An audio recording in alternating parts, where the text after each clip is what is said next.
Hello and welcome back to my channel, Chess Captures Threats. And today's video, in episode 23, we'll be going over 15 endgame principles. So recently we have gone over 25 opening principles and 10 middle game principles. Today is finishing off the whole game of the principles, which therefore gives us 50 principles for us to remember. So, let's go over this then. Number 1 is activating your king. So, as I've said in many previous episodes, whether it was how to use your king effectively, or the last episode coming out of the endgame, or coming into the endgame, should I say, what we was going through here is how an active king here is far better than a non-active king, as this king is able to go into the back lines of the pawns, and will be able to win it, for example, here. Now, this goes into our second principle, which is create and support passed pawns. So in this scenario, if we see this pawn here that's passed this one, but it isn't a passed pawn because if we push this pawn, it can be captured. Though, if we capture here, we have these three moves that we're now able to push because it is now a passed pawn because nothing can capture it. So there we go.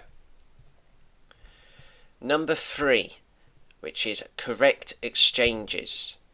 So, you want to make the correct exchanges in the fact that firstly you don't want to get rid of a good knight for a bad bishop, a good bishop for a bad knight example. You want to always get rid of your bad pieces for their good pieces. You always want to also get rid of your pieces whether it makes your position even better. So, this scenario though, this goes into our fourth principle as well, with how here, if the knight captured the bishop, this goes to the fourth principle, which is opposite coloured bishops are a draw. Because the bishops can't capture each other. They never will. Because obviously being on different colours and they can only move diagonally, they will never be able to take each other.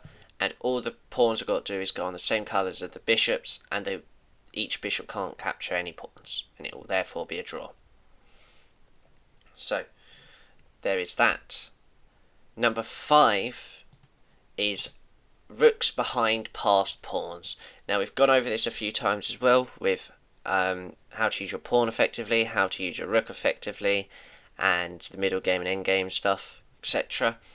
It's such a key detail to to do, as this is what wins games. Because here, this rook can protect this pawn, and if the rook tried blocking it here, it's going to be able to just stop these two pieces from doing anything, which gives us to number 6, which is advanced pawns on both sides. What this means is, obviously, we've been able to use this almost like a decoy, how we're decoying black into trying to capture this pawn, where we're not trying to promote that one, we're trying to promote this one. So, obviously, if it captured, it wouldn't have enough time to get to here. And even if black just let this go like this, we can bring the king in now. It doesn't matter whatever way they do it. If they try and go here, we can push. And we're always going to win here, because if they do this, they can't stop it, All we got to do here is start bringing our king in. So it's an easy way for understanding how using both pawns will always stop that. There. Number 7 is calculate carefully. So most of the time you know how to play the opening, as we're going over that with learn the opening, so that gives us a bit less time to think and more time to think in the middle game and end game. Now this is because you've always got to use your time wisely, calculate as many lines as possible. Okay, there's always the fact of the matter that if you play quickly, you're going to miss stuff. You'll make silly blunders. You'll make stupid mistakes. That's going to happen if we don't think about our moves. So what that means is just think before you move. Look at every possible candidate move and just see what's strong for you and your opponent's moves. This is what gives us to number 8, which is the importance of planning. So what I mean here is, after the opening, you would like to start having a plan, especially in the end game as well. You can still keep planning, whether it's even as little as getting your king to the middle of the board. So it can be as little as that. It could be as much as trying to checkmate the king forcefully. There is always a plan ahead there. So just make sure you always have some sort of plan, whether it's capturing a pawn, whether it's getting a piece out, anything. Number 9, simplify when ahead. So obviously, if you're ahead material, you want to get rid of as many pieces as possible because you'll still be up that material. Which obviously for number 10 means avoid unnecessary exchanges when behind. So that means if you're behind like a knight, for example, we do not want to be swapping our minor pieces off because they're going to be up in the long run. And we want to keep as many pieces on our board. Okay, number 11, importance of pawn structure.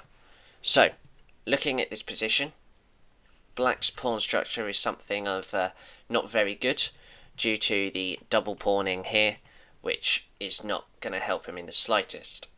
As we look at white's pawns here, they are very good. So here we can just win their pawns very easily, without much of a fight either. That took five moves and we won 3 pawns due to the double pawns stopping the black king getting in itself and letting our white king in. So that gives us there. Also, yes, it defends these 4 squares here, but in the long run, when you have a king involved, it can just do this and it will disrupt all of your progress here. So there is that. Connected passed pawns are strong is number 12. Now, this example here gives us a very easy understanding here of how, looking at this is a connected, technically passed pawns because nothing can capture it. But what we can see here is, as white, you can move your king anywhere for now, as this black king is stuck between these 2 squares. Because if it tries to take here, it cannot catch this pawn. It's going to turn into a queen. So you can always use that as a fact that when you have passed pawns and their king's there, it almost dislodges their king into that position. So that is number 12. Number 13 is centralize your king. So we can use this on many of the examples we've gone through. So even down to here, when we was using about the pawns, having this king centralized is able to get down to all of these sort of pawns. Even right now, it's going to take 1, 2, 3, 4, 5 moves just for the black king to get out. So that's very difficult for them to try and, it gives us 5 wasted moves, which white would be able to capture about 3 pawns in that. So this gives number 14, which is don't neglect king's safety. So what this means is when you're trying to go maybe into the centre with the king, don't just leave it out in the open here. Have some pawns, for example, maybe block and protect it, just in case of any maybe flank pawns or something trying to cause trouble and even trapping your own king and getting their king out, for example. Or worse comes to worse, if there's queen and rooks on the board and you don't protect your king, you could get checkmated very easily. And the last principle for today is understanding the value of minor pieces in specific endings. So what this means is how minor pieces are worth 3 points really, both of them the knight and the bishop, but it depends on the position. Because here, their black bishop here, it can't go anywhere. It's got about, even here, it's got like 7 moves and it's still blocked by its own pawns. This really isn't something that's worth 3 points if it can't actually help, so it's more or less worth like a pawn that can just move a little bit extra. Whereas this knight is in the centre, jumps over these sort of pawns and kind of owns the board at the minute, which we could say is actually would be really worth like 5 points, for example. If we was to trade off here, it would be a very bad trade, the knight for bishop. So we'd want to keep our knight all costs. Whereas black would like to just get rid of that bishop for the knight, you know. So it's just understanding when to, you know, how pieces can be worth more than they actually say they are. So that is all for today's video. Hopefully you understood the 15 principles. That is now finished for the 50 principles in total. Hopefully you can go back and watch all of them, and hopefully understand it in your head that we can use this in a game. So there is that. So that is it. So thank you, and bye bye.